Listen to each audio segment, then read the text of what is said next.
This meeting is being recorded. Boa noite, pessoal. Estamos dando início aqui a mais uma mentoria coletiva do terceiro ciclo do projeto Empreendedorismo Inovador, com um caso de sucesso da Brasil ao Cubo, agradecendo aí o Ricardo Mateus, que é o fundador dessa fábrica de construção. Né? Pode parecer uma coisa um pouco estranha, mas essa é a inovação. Né? Ele criou uma maneira de levar a construção civil para dentro de um galpão industrial.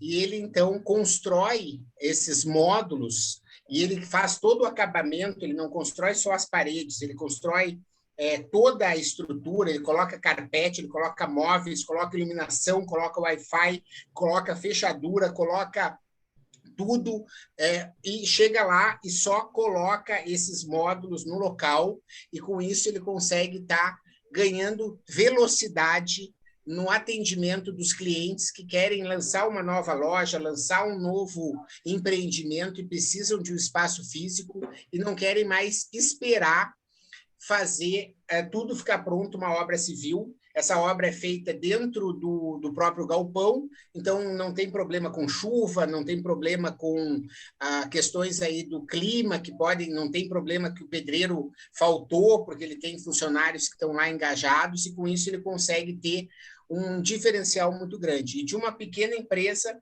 né, hoje ele já tem aí a participação da Gerdau. Recentemente, no ano passado, no início desse ano, recebeu também um aporte de um outro fundo de investimento.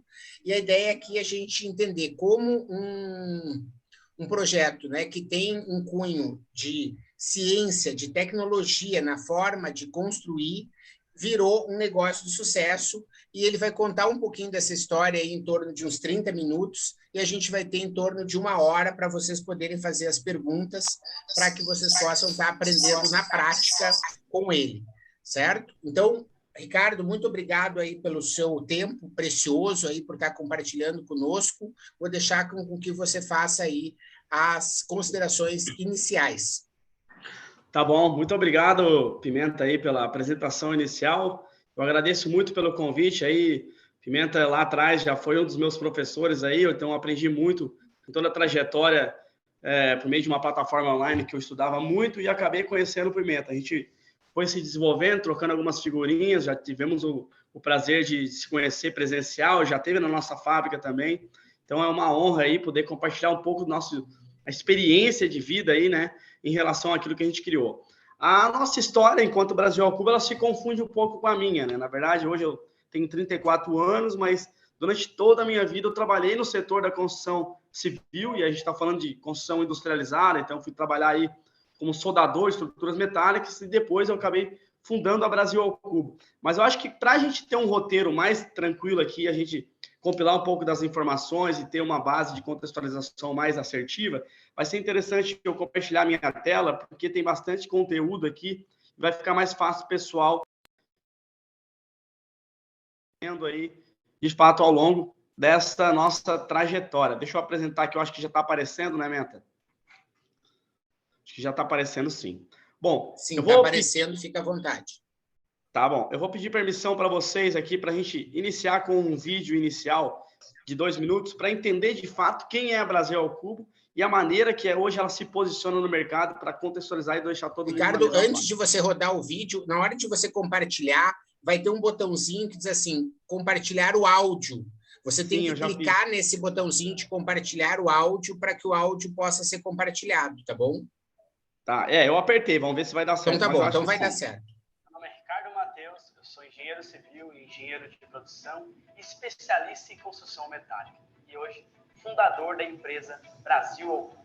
A Brasil ao Cubo nasceu em 2016 com a missão de solucionar os problemas envolvidos na construção civil, como, por exemplo, o desperdício vindo dos métodos convencionais da construção e a falta de padronização e agilidade nos processos. Tivemos a visão de que a indústria civil era a única indústria que não acontecia dentro de uma fábrica. Então, desenvolvemos um produto inovador, a construção off-site, que possibilita que obras, independentemente do local de instalação, possam ser fabricadas dentro de um ambiente controlado, com processos padronizados e um rigoroso controle de qualidade. nós fatiamos as obras em módulos, que são fabricados e transportados individualmente. E ao chegar no local da obra, são acoplados através do exclusivo sistema Plug and Play BR3. Isso só é possível através da padronização do processo das etapas de fabricação e inovação logística. Hoje, com os processos já desenvolvidos e em perfeito funcionamento, já entregamos mais de 150 obras, dando um total de mais de 500 módulos. Entregamos obras grandiosas em questão de dias, como o Hospital em Boimirim, em São Paulo, construído para o auxílio do tratamento das vítimas da Covid-19 e contam com 1.350 metros quadrados e um prazo recorde de 33 dias. Além de outros 4 hospitais com prazos igualmente reduzidos. Em menos de 4 anos, crescemos exponencialmente e contamos com a força de mais de 300 colaboradores. Acreditamos na industrialização da construção civil. Por isso, não medimos esforços para fazer com que o futuro seja hoje. Olá. Bom, gente, de fato é um pouco da contextualização daquilo que somos, né? E aqui a gente traz um roadmap dessa trajetória toda. Porque a minha história, como eu bem comentei, ela se confunde um pouco com a Brasil ao Cubo, porque lá no ano de 1999, quando eu entro no mercado de trabalho, eu vou trabalhar numa empresa de estrutura metálica, então eu vou para ser auxiliar de montagem de estrutura metálica, soldador de estrutura metálica, né? Enfim, comecei lá com 12, 13 anos, iniciando no mercado de trabalho. E aí, quando eu vou fazer engenharia civil em 2005, junto com aquilo que eu já trabalhava em termos de prática, né, eu faço engenharia civil.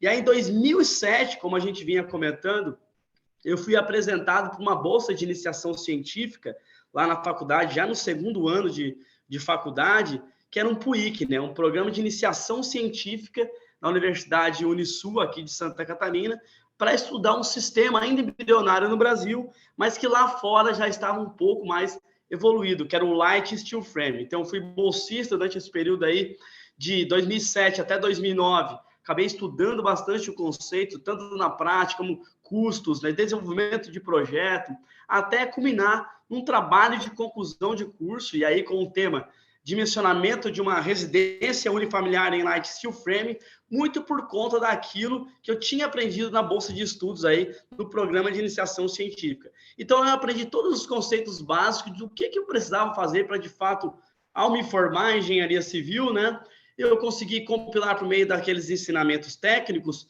talvez inovar, de certa forma, na construção civil. Em 2010 até 2013, eu acabei inovando, fui intraempreendedor, então fui empreender na empresa que meu pai tinha, uma empresa de estrutura metálica, uma empresa que, para entender, em termos de tamanho dela, ela chegou a faturar 6 milhões de reais no ano, então é uma empresa de pequeno porte, mas eu fui tentar empreender lá. O fato é que de 2010 até 2013, algumas coisas deram errado, muito por conta que talvez eu tivesse ali compilado algumas informações teóricas, né? Com um pouco da prática, mas ainda talvez eu tivesse visão e coragem para tentar empreender, mas não tinha a competência necessária para aquilo, muito por conta que não tinha ainda um background evoluído, né? Meu pai acabou passando por um grande declínio financeiro e culminou aí, em 2015, ter que fechar a empresa dele, uma empresa de 27 anos, por conta de uma inovação que talvez o time tivesse incorreto, né?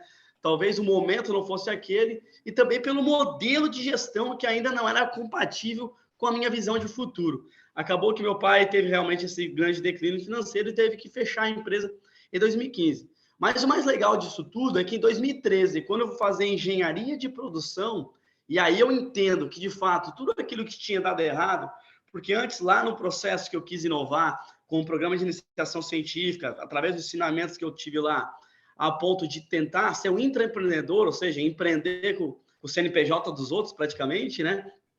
Eu não tinha a expertise necessária para evoluir. E lá eu entendi como não se fazer uma empresa. Basicamente foi isso. Então, todos os processos que deram mal elaborados, problemas com gestão, e eu fui entender de fato quais eram as minhas melhores expertises e o que eu precisava melhorar. Em 2013, quando eu faço engenharia de produção, eu entendo. E aí eu fazia uma pergunta. A indústria da construção civil, ela é a única indústria que não acontecia dentro de uma fábrica. E aí eu, sendo engenheiro civil, sendo bolsista de uma universidade para estudar um sistema construtivo inovador, com a engenharia de produção, resolvi compilar essas duas engenharia. Então, em 2013, eu faço um novo business plan aí de 45 páginas na época. E aí, a importância de ter um processo também de MVP, né? 2013 até 2015, né? Foi a parte de prototipagem, o MVP mesmo, né? Neste momento, ali em 2016, eu faço a venda de 25% da empresa. Então, eu trago um primeiro investidor que aporta naquele momento R$400 mil, visto que meu pai já tinha vendido galpão, vendido casa, tudo, porque realmente tinha passado por esse declínio financeiro e a gente não tinha dinheiro para se reinventar. Mas eu acredito que muito daquilo que aconteceu serviu de motivação também para que a gente pudesse se desenvolver e eu, principalmente, buscar forças para dar a volta por cima. Então, eu trouxe um investidor. Naquele momento, eu realmente vendi 25% da empresa, foi um aporte de R$400 mil, que a gente fez o MVP e aí, em seguida, um protótipo que já serviu de showroom para que a gente fizesse um lançamento numa feira. Em 2016, nasce a empresa, né? Já com esse sócio. Em 2017, eu trago alguns outros sócios interessantes, visto que eu tinha entendido que eu era muito bom em algumas áreas, mas nem tanto em outras áreas, principalmente áreas de gestão. Então, eu entendi ali, naquele momento, que eu precisava ter sócios para que compilasse todas essas informações comigo. E eu fui doando participações ao longo da nossa trajetória para alguns sócios estratégicos que nos trouxeram até aqui. 2017 acabou vendendo aí 1.900.000, 2018 a gente cresceu 300% e aí já vendeu 6 milhões, que era aquilo que uma empresa de 27 anos, que era a empresa do meu pai, era o máximo que já tinha faturado, por exemplo, em 27 anos. E nós aí, tendo uma empresa de 2 anos, já tinha chego aí em 6 milhões de faturamento já no segundo ano. Então, realmente, uma empresa que cresceu muito. Depois disso, eu entendi que precisava me conectar com um ecossistema empreendedor, de fato. E aí fui buscar, por meio da Endeavor, programas de aceleração para empresas inovadoras, né? Como, de fato, provavelmente vocês têm muitas delas, estão desenvolvendo MVP agora, mas com a inovação por trás, abre portas para que a gente possa se conectar com o ecossistema empreendedor. E a Endeavor foi o caminho que eu busquei para me conectar com isso. Lá tem programas de aceleração de empresas, como o Scale Up da Endeavor, que fez com que a gente escalasse e se conectasse com isso. Em 2019, a gente acabou ganhando um prêmio aí de empreendedorismo sustentável, como uma empresa mais inovadora da construção civil naquele ano, ganhando o prêmio Osiris Silva de empreendedorismo sustentável. Isso nos deu aí uma premissa muito legal, porque naquele ano a gente acabou pivotando um pouco o modelo de negócio nosso de gestão e trazendo alguns sócios estratégicos, principalmente para a gente ter um entendimento claro de que a gente precisava ser uma construtora que tivesse uma inovação. Então, tudo aquilo que a gente tinha trazido em termos de inovação, conectado com players estratégicos e sócios estratégicos, para a gente se transformasse nisso e pudesse entregar uma empresa de soluções construtivas ágeis e não ser somente uma fábrica, fez com que a gente escalasse muito. Então, em 2019, a gente acabou crescendo aí 1.200% em relação a 2018.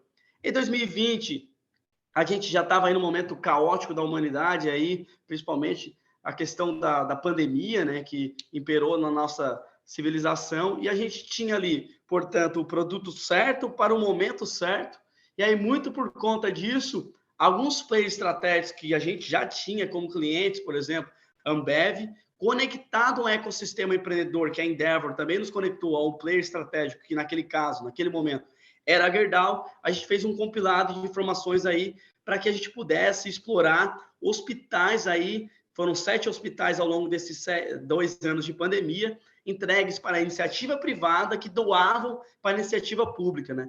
Então, a nossa inovação, de fato, abriu portas para que a gente pudesse, no momento mais caótico da humanidade, crescer muito. Então, a gente trouxe aí 200 milhões em vendas naquele ano. E aí, chegou 2021, né?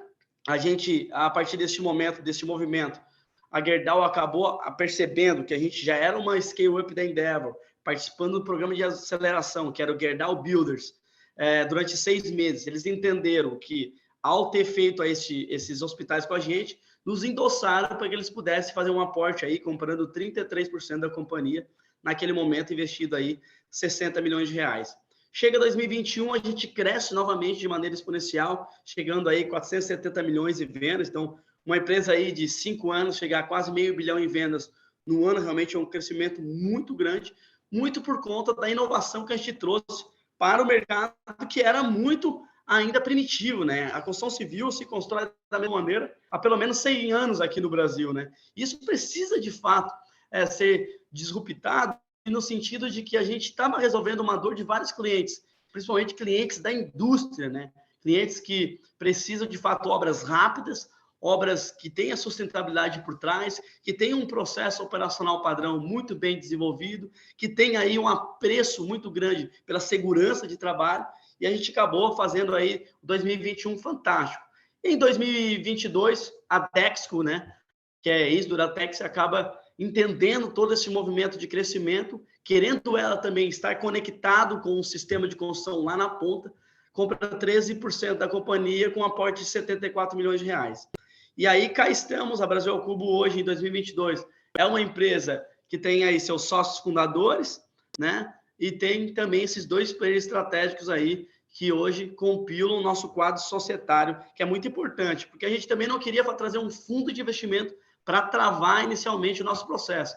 Trouxemos aí players estratégicos que deixam a nossa capacidade inovadora, né, agir diariamente, que não nos blindam de fato para a inovação. Essa velocidade de pensamento, velocidade nos modelos de negócio geridos, pensados, de poder de execução muito rápido, sempre eles fizeram questão de não blindar isso. Então, isso foi muito importante para nós também, ao assinar o deal com eles, porque a gente entendeu que realmente a gente quer isso, né? Isso talvez sirva muito de lição para vocês que estão iniciando agora, porque realmente, se vocês trazerem algum fundo de investimento, talvez neste momento possa blindar algum tipo de inovação de vocês, e isso pode ser um pouco complicado. Então, a importância de ter sócios estratégicos nos deu essa possibilidade de inovar, né? Então, hoje, basicamente, nosso quadro societário, ele acontece dessa maneira. Aqui, algumas empresas que já consomem o nosso produto de maneira recorrente, então a gente entende que as nossas soluções ágeis, elas abriram portas para grandes players aí como Ambev, Albert Einstein, Gerdau, Bracel, Suzano, Eldorado, Vale. Então, isso de fato fez com que grandes players estratégicos começassem a enxergar a Brasil ao Cubo. Que a gente mostra também um crescimento realmente exponencial em vendas ao longo desses 5 anos de empresa. Uma empresa que sai de 100 mil em vendas e chega a quase $500 milhão em 2021, realmente é uma empresa que cresceu muito. Isso é um motivo que nos enche de orgulho, porque o mercado precificou e entendeu o nosso produto. Aqui a gente mostra um pouco dos segmentos da nossa empresa. Então, hoje a gente já atua no setor de infraestrutura industrial, né? Edifícios múltiplos andares, depois a gente vai ter aí o prazer de visualizar o primeiro edifício feito dentro de uma fábrica da América Latina, que é o edifício Leve. A gente também está focado na segmentação de mercado para residências, e aí a gente está falando de residências de altíssimo padrão, de alto a altíssimo padrão, e também o setor hospitalar, né, que é um setor que a gente enxergou que nos consome muito bem, porque a gente antecipa, muitas vezes, o faturamento de um hospital. Isso fez com que, por exemplo, a gente agora, com uma obra do Albert Einstein que estamos executando, trouxemos a obra que era aí 24 meses para 6 meses aí do tempo de execução que a gente tem para executar. Então, este processo aí de antecipação de faturamento faz com que, no final da obra, a obra fique, inclusive, mais barata para o cliente. No caso aí do Albert Einstein, possivelmente, essa obra praticamente sai de graça pelos 18 meses de faturamento que ele tem em cima do hospital. Então isso é muito importante, né? A gente resolve uma dor, de fato, do mercado, e um mercado que precisa de antecipação de prazo. Então, é isso que a gente resolve. E a gente sempre fala aqui que ser inovador não é, de fato, reinventar a roda, né? É questionar aquilo que existe e melhorar. A gente não inventou, de fato, a roda. A construção já existia, mas o processo operacional padrão que a gente colocou no mercado trouxe uma melhoria para resolver uma dor que hoje ainda é iminente na construção civil brasileira. Então, por isso que a gente acabou se destacando muito.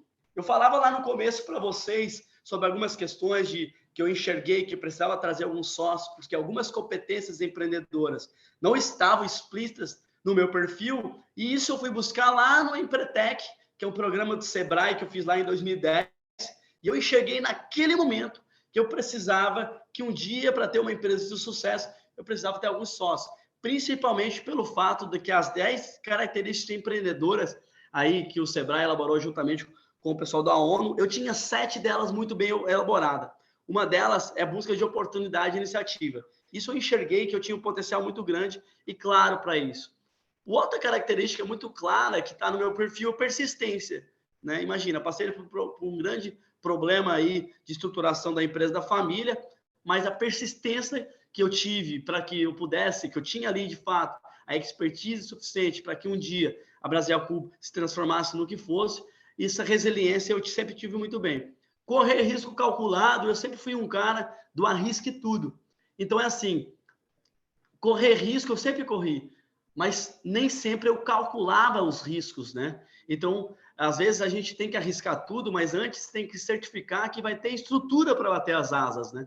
E normalmente a característica empreendedora que estava no meu perfil, eu só corria risco. Então, opa, aqui a gente precisa acender o sinal aí e o radar tem que estar antenado que nesta característica a gente precisa de melhoria.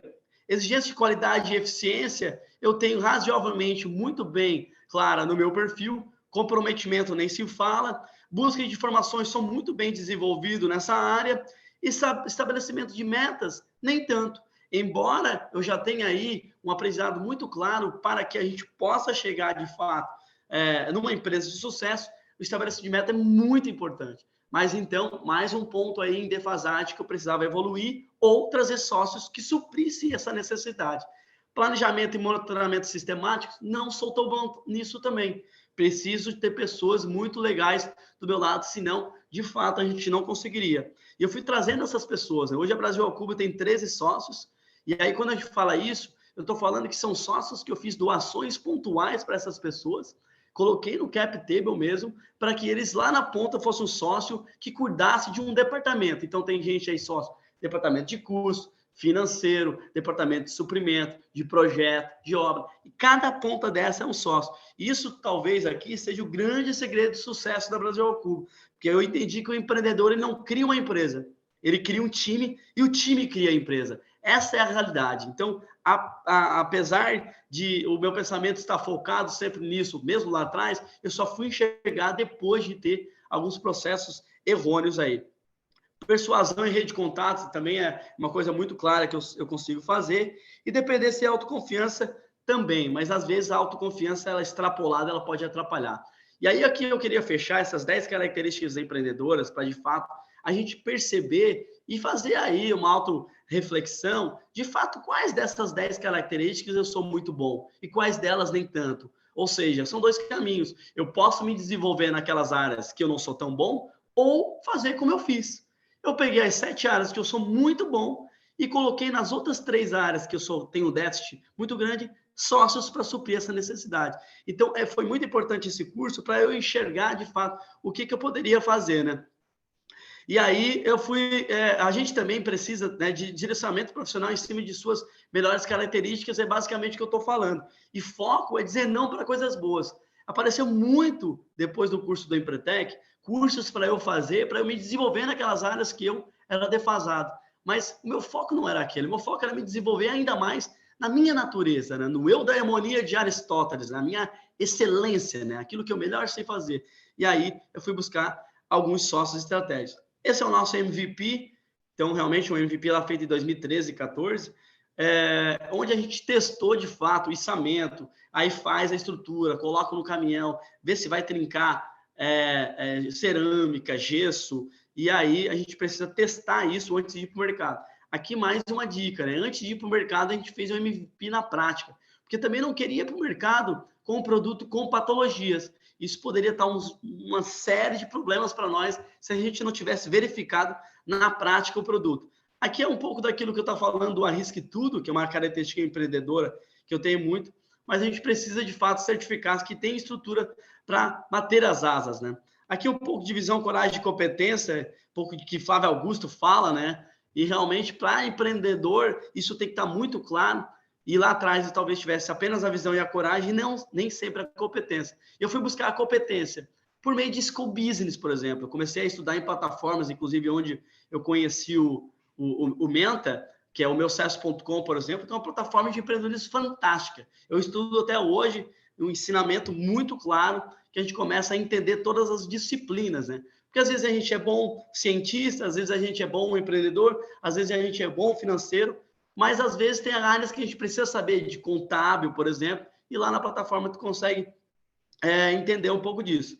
E aqui é um pouco daquilo que Gustavo Caetano fala, né? Ele fala do como combater as dúvidas e incerteza e medo, né, da inovação. E a inovação traz isso, né? E ele fala muito do endosso e reputação. Provavelmente vocês estão estudando, tem uma inovação por trás, mas sempre vai ter aí as dúvidas, incertezas e medo do mercado para comprar o seu produto. E como se combate isso?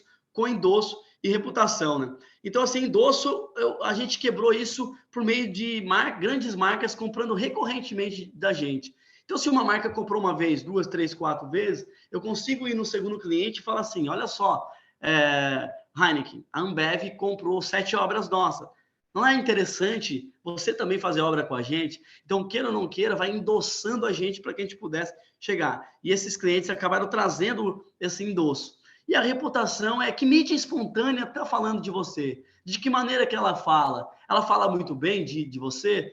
Essa é a publicação do primeiro edifício modular que a gente fez em 100 dias entre fabricação e montagem. E ela nos rendeu 94 publicações em apenas um dia. Em sites aí como Exame, Valor Econômico, G1, CNN, Folha de São Paulo, Estadão. Então, isso é o que a mídia espontânea está falando de ti, né? Essa aqui eu mostro um pouco da primeira obra, vou dar uma aceleradinha aqui, que senão a gente vai perder um pouco do tempo das perguntas, que são mais importantes. A Brasil Ao Cubo é uma empresa que já entregou obras por todas as regiões e também o conceito de ter um produto, uma empresa que seja escalável, né? Normalmente as construtoras elas ficam bitoladas regionalmente.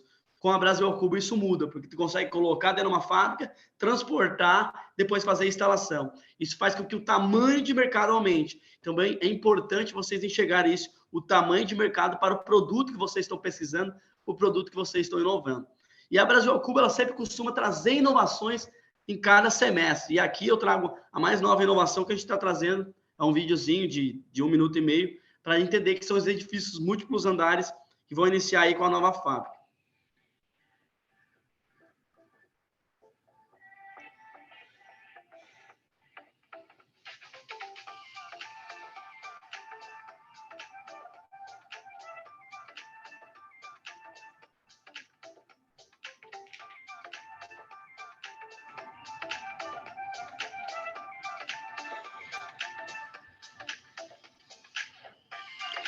Então, aqui, de fato, a gente quer projetar um hospital para que a gente possa... Um hospital, melhor dizendo, um edifício residencial de 15 andares, para que a gente possa explorar ele por meio dessas montagens. A cada dia, a gente fazer uma montagem de um pavimento deste prédio. Então, em 15 dias, vai sair a montagem de um prédio.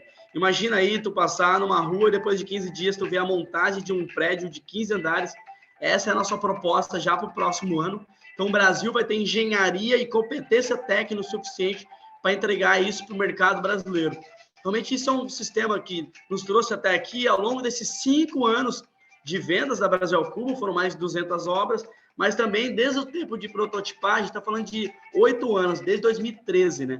Então, é uma empresa que foi vencendo desafios ao longo do processo, mas a gente foi entendendo que a capacitação profissional do nosso time poderia chegar naquela grande realização minha inicial, que era de que um dia o Brasil teria competência suficiente para fazer um prédio de 15 andares, e aí entre fabricação e montagem, fabricação a gente está falando de 60 dias, instalação em 15 dias.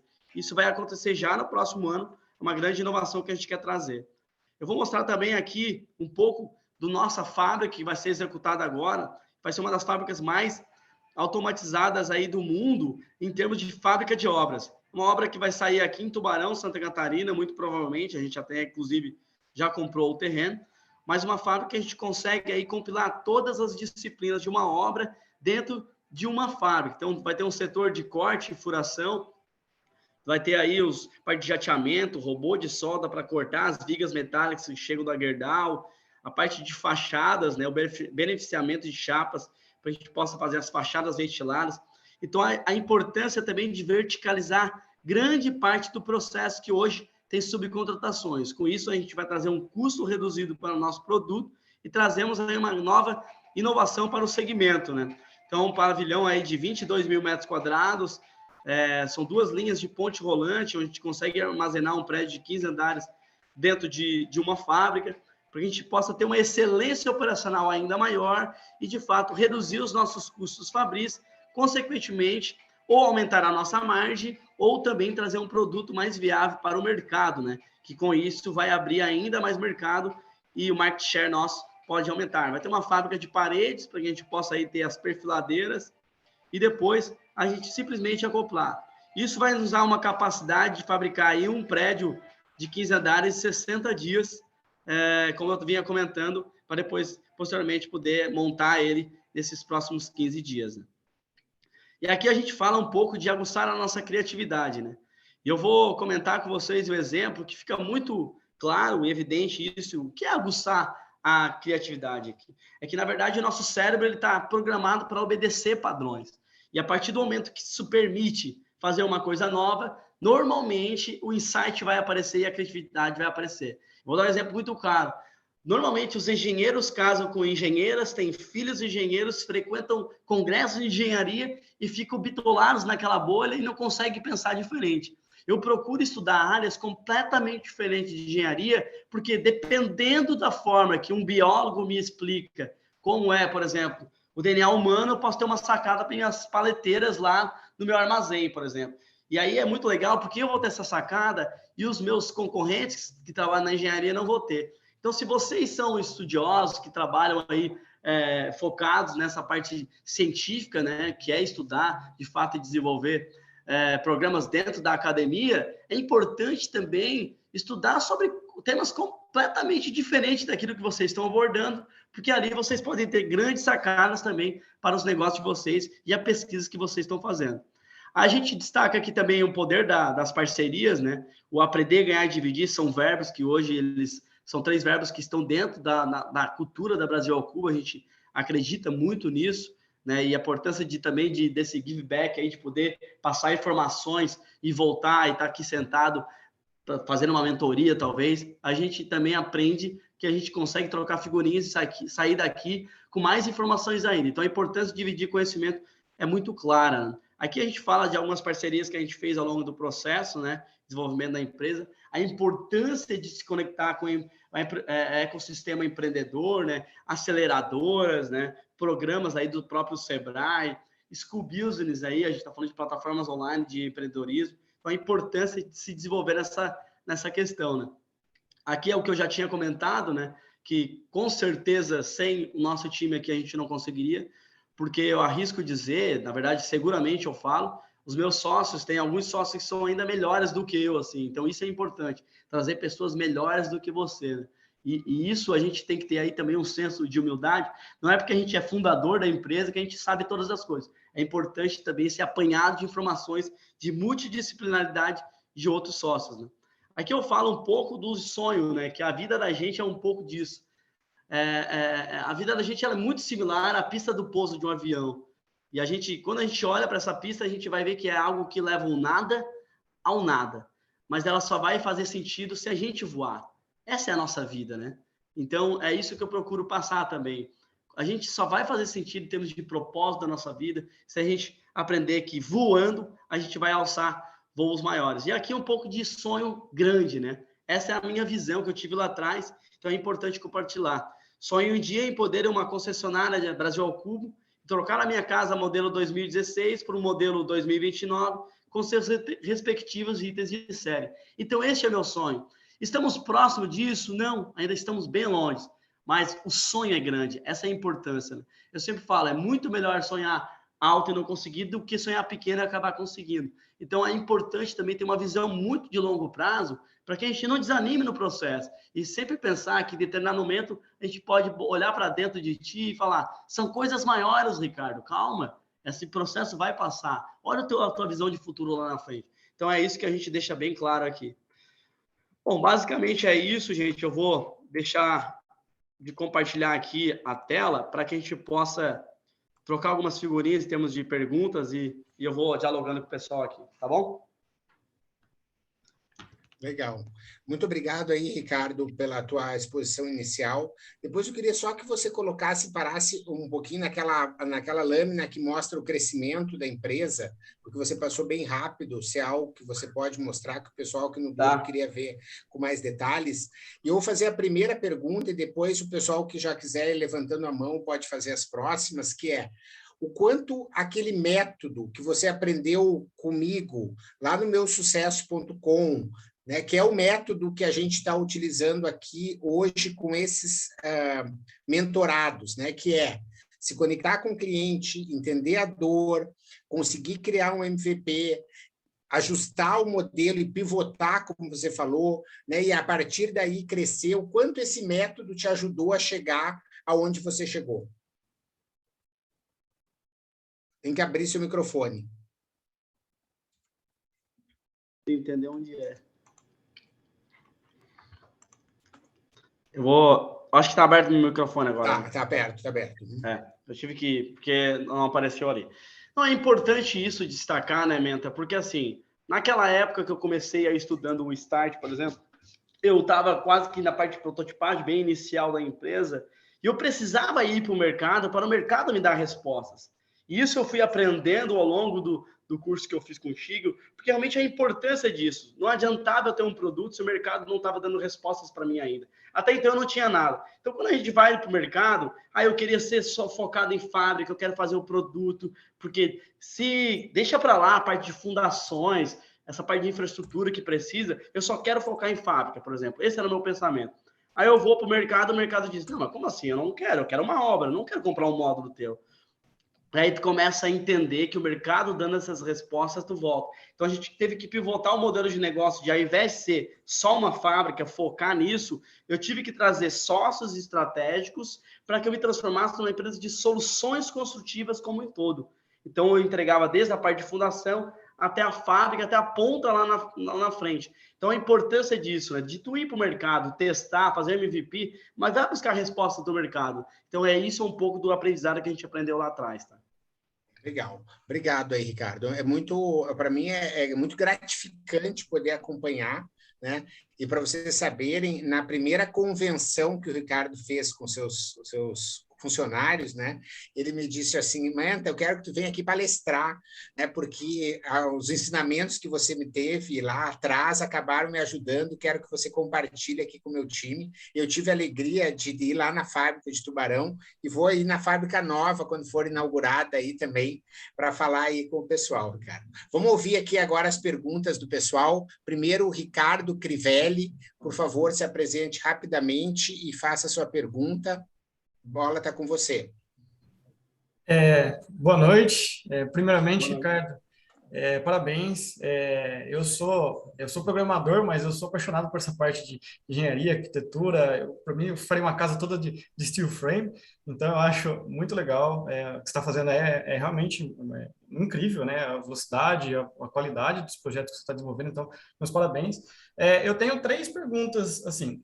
Por que você acha, a primeira é, por que você acha que o fundo de investimento pode blindar o crescimento inicialmente? Isso foi algo que eu fiquei na dúvida. Outra coisa, você disse que construções de grande porte ou indústrias, né, ou comércio de grande porte ou residências de grandíssimos padrões, né? Alto padrão. E você acha que, por exemplo, construir um negócio em larga escala, porque hoje é uma das dúvidas que a gente tem, né? Se a gente faz um negócio personalizado grande ou se a gente faz um negócio em massa, né?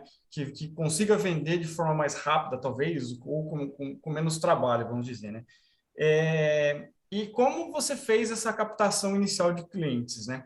Porque hoje, por exemplo, eu trabalho no Instituto Federal, eu sou daqui de Javaré, sou programador, mas eu também tenho sou sócio de uma empresa, que eu trouxe ela antes de entrar no Instituto, e nós começamos com licitações, porque a gente não conseguia captar cliente. Então, a gente foi ganhando licitações, até que aí a gente conseguiu ter um portfólio para iniciar. Agora, nesse projeto que a gente está desenvolvendo, uma das grandes dificuldades nossa é conseguir chegar até o cliente e entender realmente o que ele precisa para conseguir conquistar ele e iniciar, né? Então, eu entendo assim, você mesmo falou que depois você já tem um know-how, já tem uma quantidade de serviços que podem mostrar por você mesmo, por eles mesmos, né? O trabalho que você desenvolve. Mas no início, que dica você daria hoje, com a experiência que você tem, para a gente começar a captar clientes? Tá, a primeira pergunta, quando eu falo de fundo de investimento, eu falo nesse primeiro momento. Por quê? Porque fundos de investimento, eles já esperam a saída deles, a liquidez. Então, provavelmente, ele vai colocar dinheiro aqui, esperando em 5 anos, ou um valuation maior daquilo que ele colocou, ou te levar para um IPO para fazer o exit dele. Não é um sócio estratégico que diariamente está auxiliando ali com o teu business plan, melhorando o teu modelo de negócio. Eu trouxe aí fornecedor de aço e fornecedor que é a Dexo, que é dono da Deca, que é Portinari, você usa. Então, tu imagina a estratégia que está por trás disso, né? E são players estratégicos que querem estar conectados com o ecossistema, querem entender de fato essa questão de como o consumidor consome.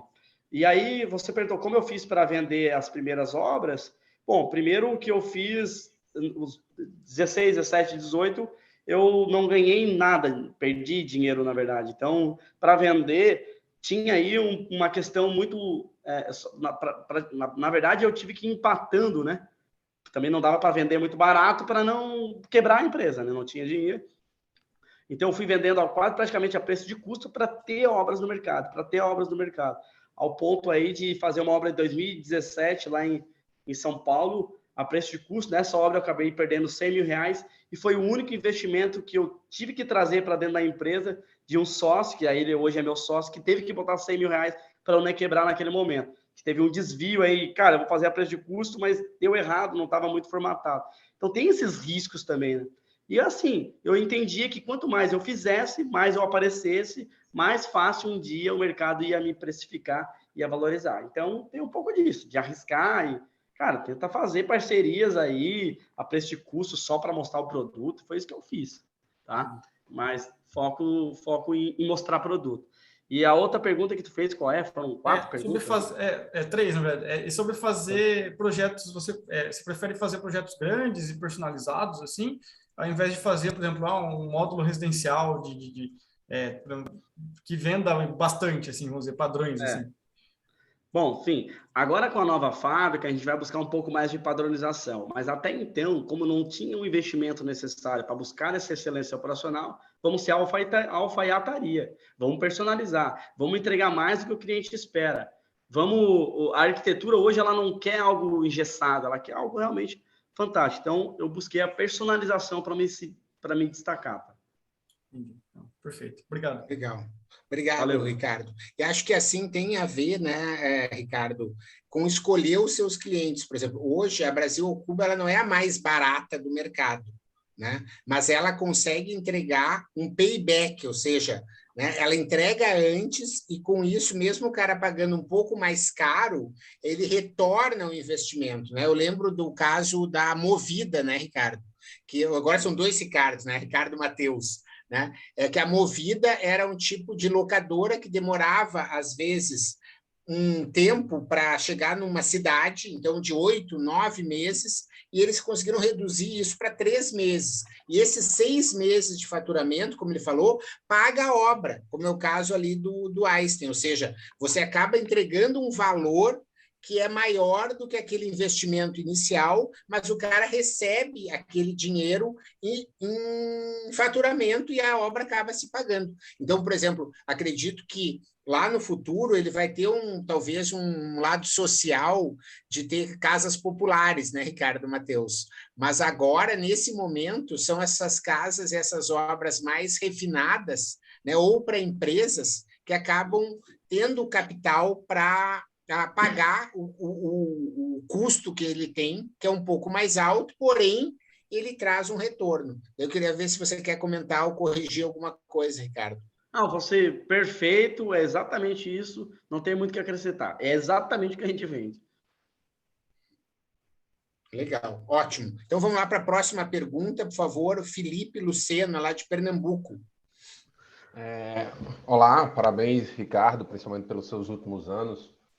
Mas eu queria me concentrar, minha questão, nesses anos aí que você falou. Inicialmente era entre 2013 e 2016, que é ali entre o business plan e o primeiro MVP, que eu acho que é basicamente o que a grande maioria dos projetos aqui estão. E uma primeira pergunta é, você conseguiu um valuation de 1,6 milhões sem um cliente.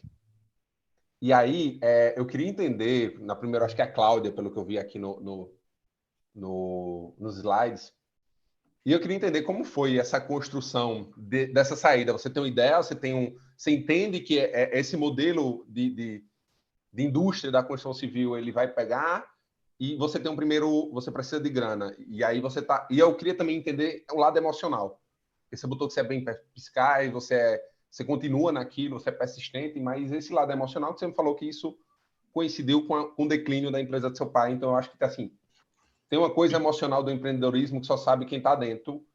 Eu não sei, pelo menos meus alunos ainda não sabem como é isso. Eu queria que você falasse um pouco, se for possível. E o segundo, você falou muito que até 2018 você vendeu a preço de custo para inserção no mercado. Isso é uma coisa interessante, talvez a gente traga para a gente, mas era dentro desse modelo dos primeiros anos, como é que você conseguiu sobreviver ao que o pessoal chama de Vale da Morte, né? Que é entre o business plan e o primeiro MVP ali, e até você ter esses primeiros clientes.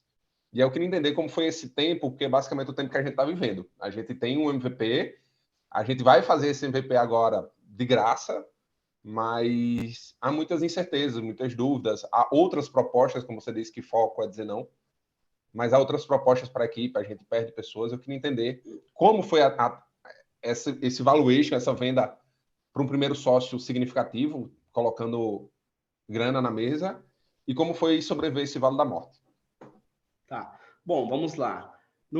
A questão de trazer o primeiro investimento, a Cláudia é cofundadora da Brasil ao Cubo, ela é minha irmã e arquiteta da empresa, tá? Então, eu botei ela desde o começo. O Michel, que é o primeiro investidor, aí não, ele colocou 400 mil reais, mas veja bem, eu vendi para ele por 400 mil reais e dei 25% da companhia, mas desses 400 mil reais, os 2 protótipos que a gente precisava fazer ali, eram deles, por exemplo. O valor era dele, depois ele poderia vender. Então, além de ele ganhar 25% da empresa, ele tinha o valor do produto que era dele. Então, isso é importante também relatar, tá? Quando fala de valor... Para eu entender, ele foi o primeiro cliente e o primeiro sócio, então. Exatamente, eu tornei o primeiro cliente sócio. Então, assim...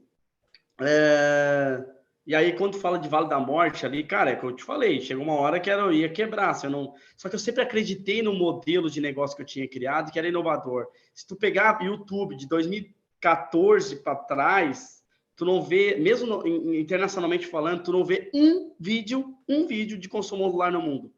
Para trás de 2013 ali. Então, assim, no Brasil, tinha construção de container, tinha dessas coisas, tem. Falando de obra de verdade, né? Não coisa provisória, obra de verdade. Então eu acreditava, meu Deus, a engenharia do Brasil nunca fez isso. Com certeza isso vale. Isso vale. Então isso me dava segurança para ir arriscando, porque eu sabia que em determinado momento, se desse merda, era só eu vender 5%, captava de novo, e botava mais 100 mil dentro da empresa. E aí dava merda, traz mais só 5%, entendeu? Então eu acreditava muito nesse processo. Então eu fui sobrevivendo, como eu falei, fiz uma obra em 2007, acabei perdendo 100 mil reais, não tinha esse dinheiro, tive que ser diluído e botei lá. Então acreditar no modelo. E os outros 400 mil reais entraram, principalmente porque trouxe aí uma credibilidade, né? Trouxe uma narrativa muito legal, eu era soldador, então, passei por um processo, já tinha passado por um processo de inovação dentro de outra empresa, dei errado, mas tinha background aí evoluído, tinha ensinamentos, e também tamanho de mercado que eu mostrava era muito grande, num business plan de 45 páginas que foi feito. Então, realmente é isso que eu acabei mostrando e deu tudo certo, foi isso. Legal. Show, mais obrigado. Alguma questão que ficou aberta aí, Felipe? Marcelo, eu tinha duas, não vou mentir, mas eu esqueci, enquanto prestando atenção no Ricardo, já eu volto. Legal. Depois tu levanta a mão aqui. Antes de passar para o Bruno, a professora Berenice dá os parabéns aí para você no chat, e ela fala que os professores aqui são de institutos federais e são instituições públicas. E ela considera que, às vezes, é mais difícil a questão burocrática para montar um time, questões aí que envolvem lei de licitações e outras regulações. E ela quer saber se você tem alguma experiência de parceria pública e privada. Ah, legal. Bom, a Brasil ao Cubo, de fato, ela atua no segmento da iniciativa privada, né? Todos os hospitais que a gente fez foram doações que a iniciativa privada fez para a iniciativa pública. Então, eu não tenho muito acesso ao setor público, então eu não tenho nem resposta para te dar, não é o segmento com a gente atua, né? De fato, a gente está focado no setor privado. Eu desconheço, eu não tenho assim, bom, não tenho expertise para comentar, desculpa. Legal. Não, tudo bem. Aqui é na sinceridade, né? Ninguém sabe tudo de tudo, não te preocupa. Valeu. O Bruno, talvez seja um aprendizado, né? Como você disse, é mais agilidade e você conseguiu aí o resultado que está conseguindo. Talvez se você tivesse perdido tempo com uma prefeitura, com o governo do estado, com uma coisa assim, talvez o plano não tivesse dado tão certo. Então, fica como um aprendizado mesmo, né? Bruno, por favor, a bola com você. Boa noite, Marcelo. Boa noite, pessoal. Boa noite, Ricardo. Eu fiquei com uma dúvida também, uma curiosidade, Ricardo, em relação a como é que você fez para se destacar em relação à concorrência nesse sentido, porque esse setor da construção civil ele é bem engessado, né? E se o seu método construtivo ele teve uma patente, né, que limitava as outras empresas, né, visto que creio que já tem grandes empresas da parte de estrutura metálica industrial no país, né? Então, como você fez para se destacar assim rápido num curto intervalo de tempo? Bom, primeiro que a gente focou em ser uma empresa de soluções construtivas ágeis. Então, não é que a gente entrega apenas estrutura metálica, por exemplo, de uma obra. A gente entrega de ponta a ponta. Isso faz com que, de fato, a gente tire a dor de cabeça do cliente, ao invés de fazer apenas uma das etapas e entregar uma bucha para o cliente resolver. Então, aí tu já blinda o mercado, por exemplo, de fabricantes de estrutura metálica, que não são construtoras como a Brasil Cubo. No final do dia, a gente é uma construtora que tem uma fábrica. Então, isso traz um grande acesso para nós. Nosso produto ele não é patenteado, até porque é muito fácil a cópia, não tem um que fala. O produto em si não é a inovação, o produto em si, mas o modelo de gestão que está por trás. E a gente está falando da verticalização de projetos, falando de 50 engenheiros e arquitetos que trabalham simultaneamente em cima de um projeto, o modelo de gestão, a cultura que tem por trás da empresa, né? Esse aculturamento de engajamento muito claro dos funcionários, essa narrativa verdadeira, ser uma empresa com idoneidade, uma empresa que foca nas pessoas, uma empresa que faz com que a inovação ela não seja somente de cima para baixo, mas de maneira horizontal. Então, a gente está conectado com os nossos funcionários. Então, tem tudo isso por trás que faz, de fato, chegar nesse sucesso, né? Não é somente o produto. Então, por isso que a gente blindou bastante a questão de concorrência. Legal. A Valéria pergunta o seguinte, se você precisou investir na especialização do seu time e se você teve problema de turnover, de pessoas que acabaram saindo, e como que você veio fazendo aí a sua gestão com a sua equipe, a rotatividade, como você faz para evitar a rotatividade da sua equipe? Bom, vamos lá. Primeiro que a gente tem, por exemplo, um setor de educação corporativa na Brasil ao Cubo, somente para desenvolvimento de cultura. Além disso, a gente tem a Escola BR3, a Universidade BR3, a Academia de Líderes BR3, desenvolvimento de profissionais dentro da Brasil ao Cubo. Então, praticamente, são escolas dentro da nossa companhia, porque a gente acredita que toda empresa é uma empresa de educação. Isso tem que estar claro para todo empreendedor que quer nascer. Toda empresa nasce para ensinar alguém. E a gente entendeu isso muito claramente. Então, a gente tem esse setor só para desenvolver essas pessoas. Cara, a gente, por exemplo, estava numa reunião anteontem, na segunda-feira, ontem, né? Sobre feedback, de como dar feedback e feed forward. Não somente feedback, aquilo que está por trás, mas aquilo que a gente espera das pessoas para frente. E aí a gente está falando de uma reunião, um treinamento de 20 pessoas que passaram 6 semanas só trabalhando isso dentro da nossa companhia, né? Então, esse setor interno de educação corporativa realmente faz com que traga um engajamento muito grande. E também, a gente sempre procura dar voz e dar palco para os nossos colaboradores, por meio de algumas iniciativas. Aqui a gente tem, por exemplo, Café com o Fundador, que a gente grava um podcast com algumas pessoas específicas, para eles contarem a história, traz muito engajamento, porque a gente dá voz para os nossos colaboradores. Isso faz com que algumas pessoas que nos observem lá, essa empresa Brasil Cubo, eu quero trabalhar lá. Então, a gente acaba angariando vários talentos, muitas vezes não desembolsando muita grana assim, lógico, tem salários bem legais, expressivos aqui na Brasil ao Cubo, mas muito por conta da cultura e a narrativa que a gente mostra por meio daquilo, do zelo de cuidar das pessoas aqui dentro. Então, a gente não tem aí pessoas que queiram sair, por incrível que pareça, a Brasil ao Cubo é uma empresa de 1.000 funcionários hoje já, ela tem 200 pessoas no corporativo, mas todas as obras instaladas de infraestrutura, falando de 1.000 funcionários. Então, realmente, é uma empresa muito legal e está despontando muito por conta da cultura que está por trás. Muito bacana. Temos aqui várias pessoas aí perguntando que vão usar o microfone, mas o Carlos pergunta quando que vai ser possível já comprar no varejo, por exemplo. Eu acho que ele está interessado a comprar uma casa e saber quando que ele vai poder ter acesso a esse tipo de tecnologia de uma forma um pouco mais aberta para todo mundo. Você tem essa previsão no seu roadmap?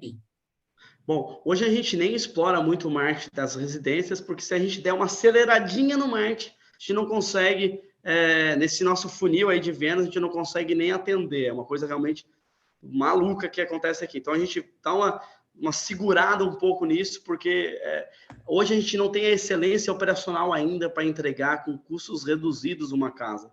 Então, vem um cliente comprar achando que é mais barato e ela é mais cara que o modelo convencional.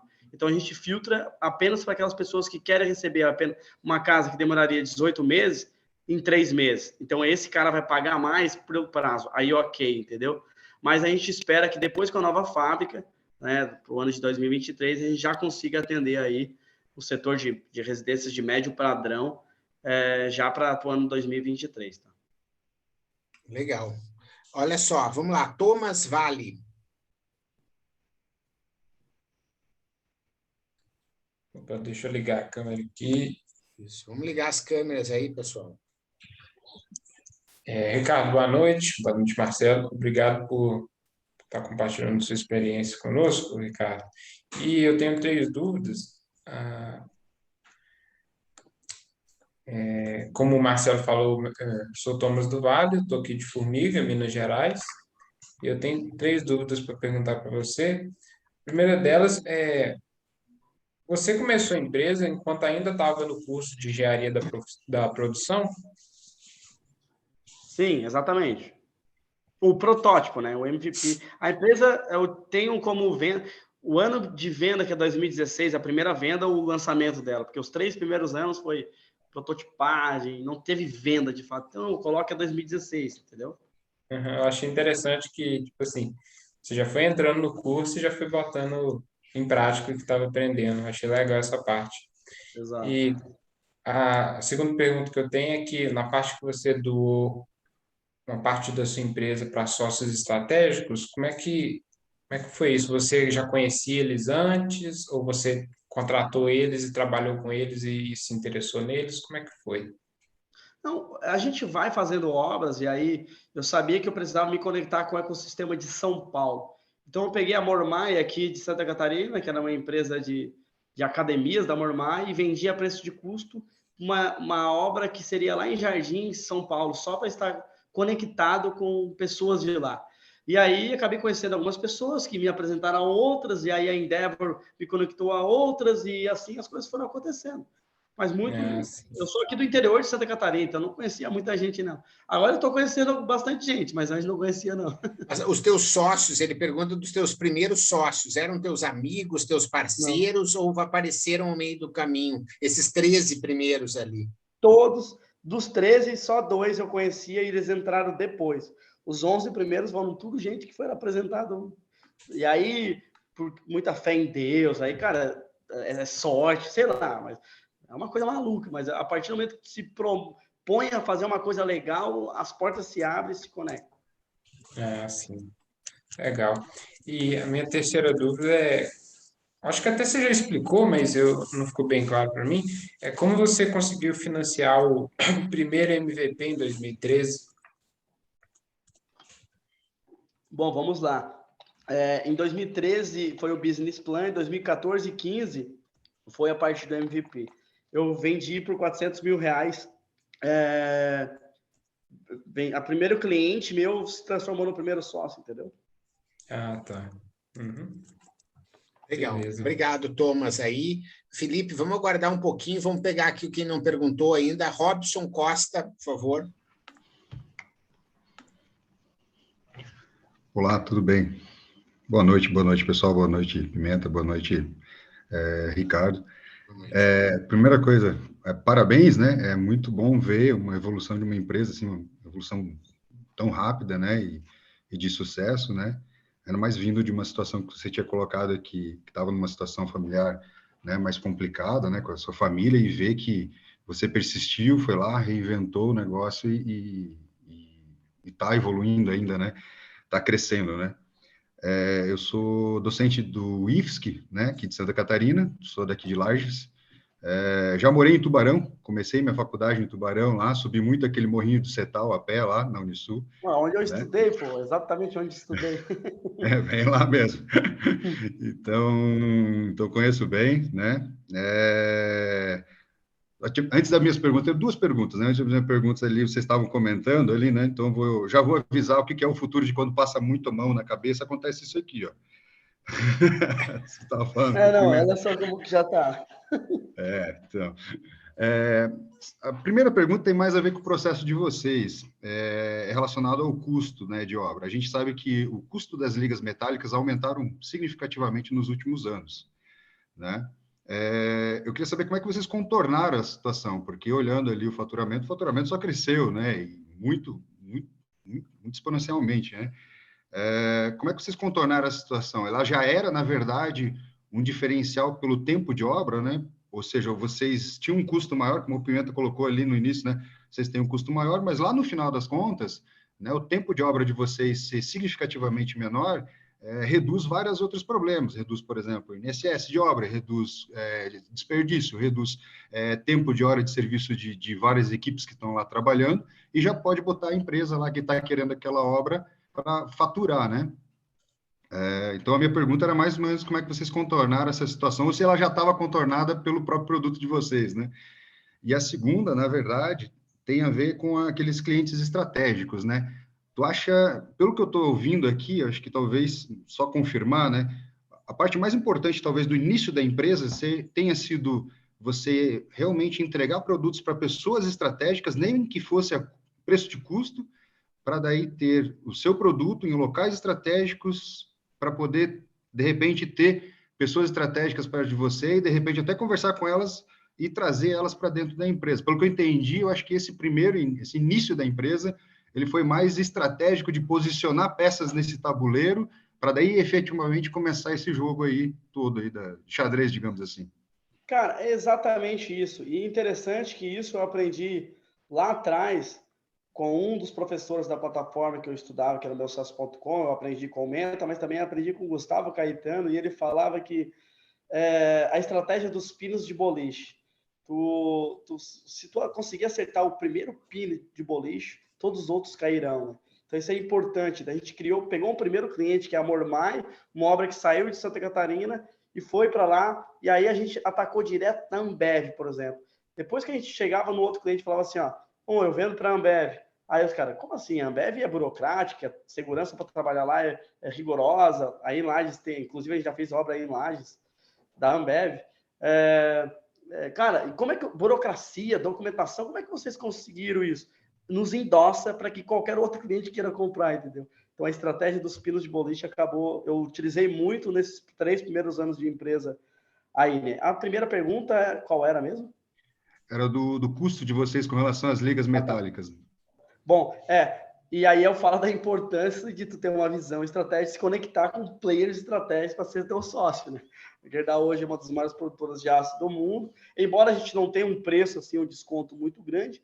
Na verdade, a gente não tem desconto, o que a gente tem, assim, eu consigo comprar da Gerdau pelo mesmo preço que uma grande construtora compra um grande volume. Então, eu compro um volume menor pelo preço de um grande volume. Isso já é uma grande sacada para nós. Então, essa é a importância. Então, assim, de prazo, sempre... faltou aço no mercado. A gente consegue, porque a gente tem o sócio estratégico. Então, isso foi muito importante também. Por isso que eu falo a importância de ter sócios estratégicos nesse primeiro momento e não um fundo de investimento, entendeu? Sabe que eu sou fã do Gustavo Caetano, né? Para quem não sabe, é o fundador da Sambatec, né? E é um cara que tem uma história incrível, meu amigo também. Mas essa história do pino de boliche, quem criou foi o Godfrey Moore, né, num Não, eu livro aprendi na aula dele, chamando...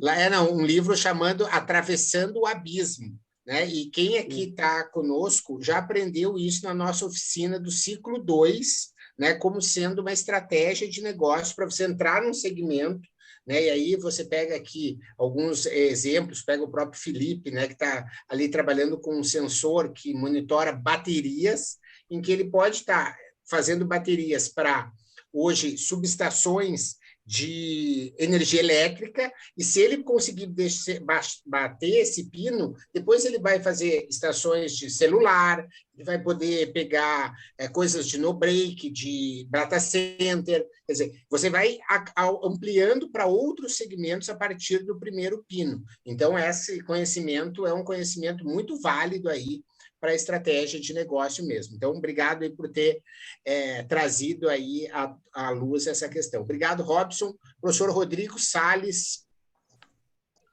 Boa noite a todos. Prazer revê-lo, professor Marcelo. Parabéns aí ao Ricardo pela essa história inspiradora, né? O professor Marcelo Pimenta já até tinha avisado que seria, né?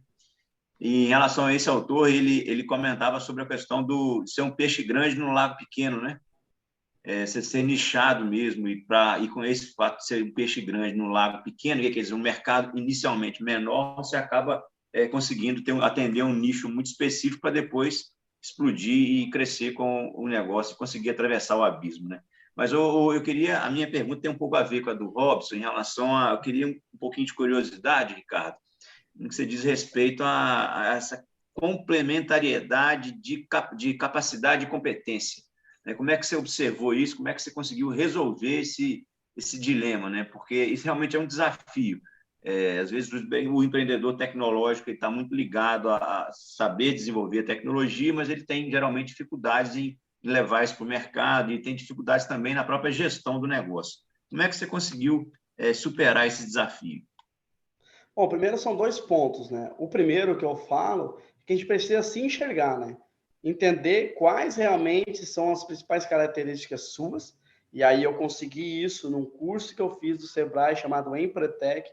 Eu falo para vocês que quem tiver a possibilidade faça, é muito bom mesmo. E aí eu vou falar uma história que lá no Empretec eu fiz, por exemplo. Quarta-feira à tarde, eu estava numa sala de aula, lá com os facilitadores, e aí do nada, 3 horas da tarde, o cara me chama, Ricardo Matheus. Sou eu, levantei a mão, ele me tirou da sala, foi lá, levou numa outra sala e botou eu numa amarelinha, assim, 1 a 9, 1, 2, 3, 4, 5, 6, 7, 8, 9. E 3 argolas. Se eu acertasse do 9, era R$900, do 8 era R$800. Se eu acertasse do 1, do 2, ali era R$10 e R$5. Ele me deu 3 argolas e falou assim, tu tens 3 chances. Eu peguei do 9, joguei, errei. Peguei do 9 de novo, errei. Peguei do 9 de novo e errei. O cara deu um tapa nas minhas costas e eu fui para a sala. No sábado, ele me deu um feedback. Então, assim, primeiro eles dão a prática para depois a teoria. Então, ele viu qual era o meu perfil na prática. Então, eu arriscava muito, mas não calculava esses riscos, né? Ele falou, cara, ninguém nunca acertou a argola do 9. Por que ao invés de ter errado a primeira vez do 9, por que tu não foi pro 5, depois pro 3, depois pro 1, né, nas 3 tentativas? Por que tu ficou todas as 3 do 9? Então, ali eu comecei a enxergar que se eu não tivesse alguém que equilibrasse um pouco dessa tomada de risco, eu poderia ter aí grande, fracassar na minha carreira empreendedora. Então, enxergar isso é muito importante e ser humilde o suficiente para olhar para dentro de ti e falar assim, pô, preciso de um sócio para complementar essa área aqui. Então, esse é o primeiro ponto. A gente precisa ser humilde para entender também onde a gente é falho. E aí eu acho que o universo vai conspirando a partir do momento que tu vai entregando algumas coisas ao longo do processo. Eu não achei todos os sócios no day one, né? No primeiro ano. Entrou sócio agora comigo em 2020, 2 sócios que deram um boom na empresa. Então, assim, fui conectando o ecossistema e a gente vai fazendo filtros e enxergando, pô, esse cara é muito bom. Cara, e aí? Onde tu tá trabalhando? Ah, eu tô trabalhando aqui. Não quer vir trabalhar comigo, cara? Mas aí não é para ser meu funcionário, tu tem competência técnica para ser meu sócio. Toma 5% da empresa e vem comigo. É mais ou menos nessa linha, entendeu? Era de arrisque tudo e vamos embora. Muito bom. Obrigado. Só eu não me apresentei, gente. O professor Rodrigo Salles, do Cefet, Minas Gerais, campus Leopoldina. Obrigado, Rodrigo. Felipe, vamos lá, você ir para a segunda rodada. Pessoal, lembrei aqui. Ricardo, aperreando novamente, são 3 perguntas bem rápidas. Uma, assim, eu acompanho o trabalho da Endeavor há algum tempo e a gente sabe o quanto ela abre portas e abre mesas, né? Cadeiras e mesas. Mas você falou muito do seu autodesenvolvimento lá no meusucesso.com, em Pretec. Mas eu queria saber se, naquele estágio inicial ainda lá, você também procurou o ecossistema aí de Santa Catarina, que também é famoso, ou foi sozinho mesmo, meusucesso.com e braço? Foi Como isso, é que cara, foi esses foi anos? isso. Foi isso, O meu foi basicamente isso. Eu vou te falar uma coisa. Eu comecei a ouvir muito podcast sobre empreendedorismo e depois com a plataforma meusucesso.com, para mim mudou a minha vida. Cara, eu falo assim com convicção, mas o cara tem que querer chegar em casa às 8 horas da noite e ficar até 11h30, meia-noite estudando. Ah, mas eu assinei a plataforma, o cara falando para mim esse dia, e não me adaptei. Porque tu é vadio, preguiçoso, e vai te ralar, pô. Vai estudar, vai tirar a bunda na cadeira, aí a culpa é da plataforma, é de ti, entendeu? Então tem que ter um pouco de tesão de querer fazer acontecer. E muito eu também, né, fui incentivado por conta do déficit financeiro da minha família, e isso não tem motivo mais garra de querer vencer na vida quando tens uma coisa do tipo, né? Eu tive essa questão que acabou me ajudando, assim, de querer vencer na vida, entendeu? Show. E aí, pegando 2 coisas que eu falei até com o Marcelo ontem, essas novas tecnologias. A gente sabe que tem a inserção de construções 3D e outras tecnologias rondando esse modelo ágil da construção civil, né? O Lean Construction aí e outros nomes são dados. Como é que a empresa de vocês também ficam nesse monitoramento? Ou o forte de vocês é o plano de negócio, é o você ser uma construtora como um todo? Ou vocês ainda ficam olhando essas tecnologias adjacentes? E uma última pergunta, que vai muito da relação de alguns de aqui, se você ainda tem algum contato com o professor lá de C, porque assim, uma coisa que eu acredito muito, que além desse projeto, além de a gente desenvolver tecnologia, a gente está desenvolvendo o futuro empreendedores. Exemplo, no meu projeto, eu tenho 9 jovens que estão descobrindo o que é empreendedorismo junto com o IC. Então, só um fato curioso, aquele seu primeiro professor, você ainda tem algum contato ou não? E depois sobre essas tecnologias emergentes aí, como é que vocês trabalham? Bom, sim, a gente acaba sempre tendo contato com várias pessoas que a gente entende em determinado momento que fez sentido na sua vida, né? E eu gosto muito que essas pessoas que faz sentido na minha vida permaneçam. Então, sempre a gente vai trocando figurinhas para que todos possam se desenvolver, né? Em termos de tecnologia, por exemplo, a impressão 3D, eu não acredito muito ainda para o segmento da construção industrializada. Eu acredito muito mais na indústria 4.0 para fábricas de obra do que a impressão 3D. A indústria 4.0 ela vai evoluir muito. São fábricas, quase que uma Tesla da vida. Tem vídeos da Tesla aí que são fantásticos. Eu acredito muito mais nisso. Mas não, gente, você fica monitorando. A partir do momento que uma impressora 3D conseguir trocar os bicos para imprimir vidro, aço, porcelanato, fio, porque eles falam que imprimir uma casa 3D. Não, tu imprimiu a estrutura de uma casa 3D. Aí depois tem esquadria, acabamento, elétrico, hidráulico. Então, aí um dia também a gente monta um prédio, porque está dentro de uma fábrica. Então, acredito mais na indústria 4.0, entendeu? Não fico muito focado na impressão 3D ainda para casa, porque eu não vejo grande escala. Perfeito, obrigado. Valeu. Olha só, nós estamos terminando aqui, pessoal, mas a gente tem 2 questões ainda que chegaram aqui pelo chat, enquanto que eu agora, aqui de viva voz, lembro a importância de todos preencherem aí a avaliação e a lista de presença aqui dessa nossa mentoria, né?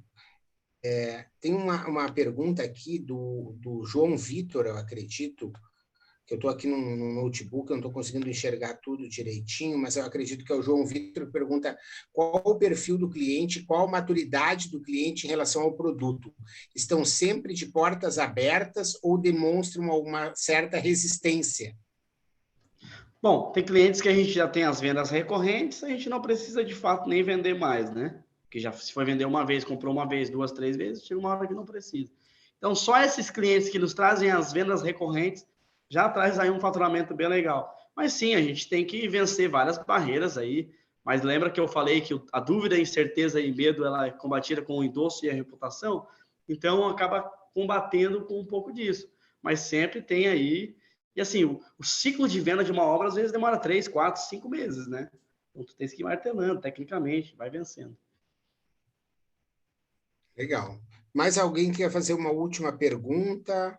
Ou você quer, aí a gente tem 5 minutinhos, Ricardo, para você dar isso, a palavra final, talvez, aí de incentivo para esses pesquisadores, né, e para esses alunos, né, porque eu acho que é legal, né, você ter aí, tipo, o Thomas levantou a mão, né, que é aluno e que está se inspirando, que você, como aluno, também conheceu. Vamos ver a pergunta dele, depois eu passo para você fazer suas considerações finais aí para a gente cumprir a nossa agenda.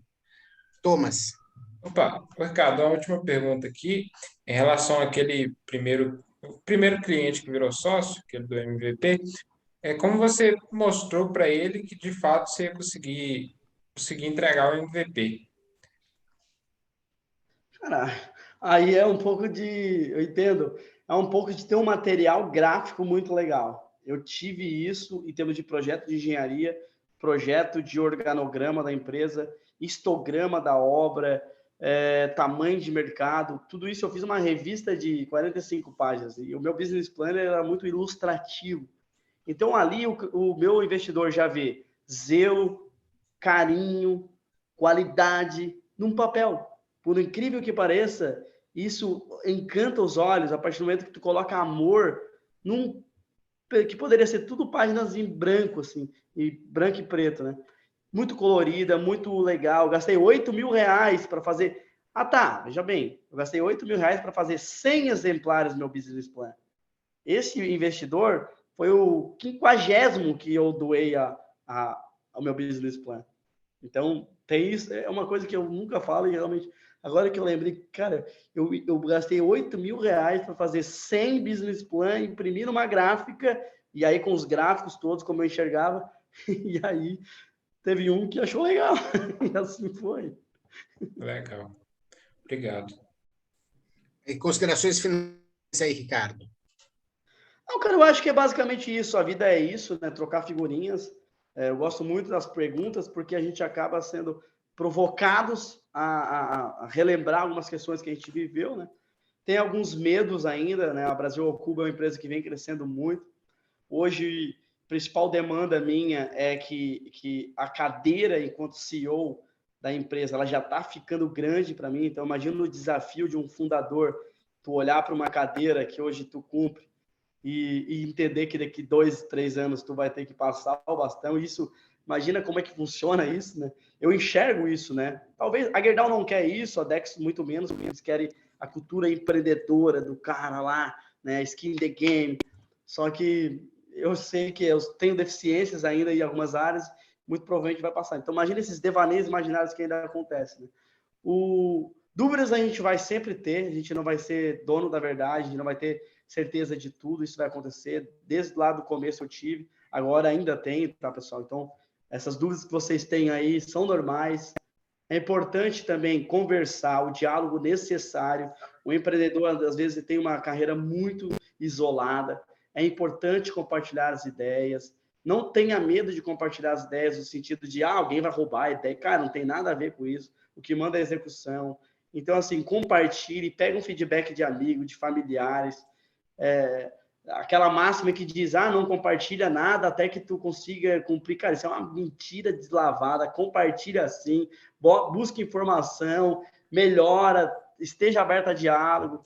É basicamente isso. E, cara, educação transforma, né? O Osiris Silva sempre falou, educação transforma. Então, estudem, né? Vão buscar realmente referências. Isso que vocês já estão fazendo, né? Já, na verdade, para vocês eu não preciso nem falar isso, porque vocês já fazem isso.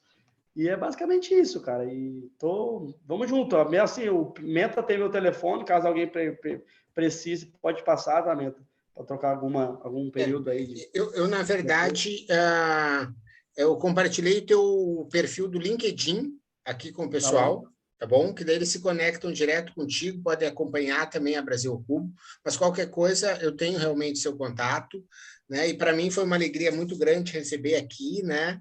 A gente se conheceu há alguns anos vendo a Brasil ao Cubo nascer, né? E eu fico pensando que daqui a uns anos nós vamos estar junto aí, você sabe que eu sou lá, hoje mesmo eu tive de manhã aquele fórum que eu faço parte da Unesco, lá de inovações, né? E a gente viu aí várias coisas muito bacanas do Japão, da Holanda, da Tunísia, né? Foram premiadas 10 inovações hoje de manhã num evento online. Eu tenho certeza que daqui a uns anos vamos estar nós lá também, mostrando aí o sucesso da Brasil ao Cubo. E acho que foi uma aula aí de uma injeção de ânimo aqui no pessoal do projeto, para que eles continuem empreendendo e vendo aí que, apesar de todas as dificuldades que a gente tem no Brasil, é possível, sim, ter negócios de sucesso. Então, muito, muito obrigado aí, Ricardo, pelo teu precioso tempo, né? Aqui tem muita dúvida. Visto que a tecnologia e a inovação são recursos inseguros na perspectiva de pessoas que não estão familiarizadas com... É que eu não estou conseguindo ler aqui. Com essas novas ferramentas, consegue sugerir o melhor caminho a ser tomado? Não sei se você entendeu essa pergunta. Visto que a tecnologia e a inovação são recursos inseguros na perspectiva de pessoas que não são familiarizadas com elas, qual o melhor caminho a ser seguido?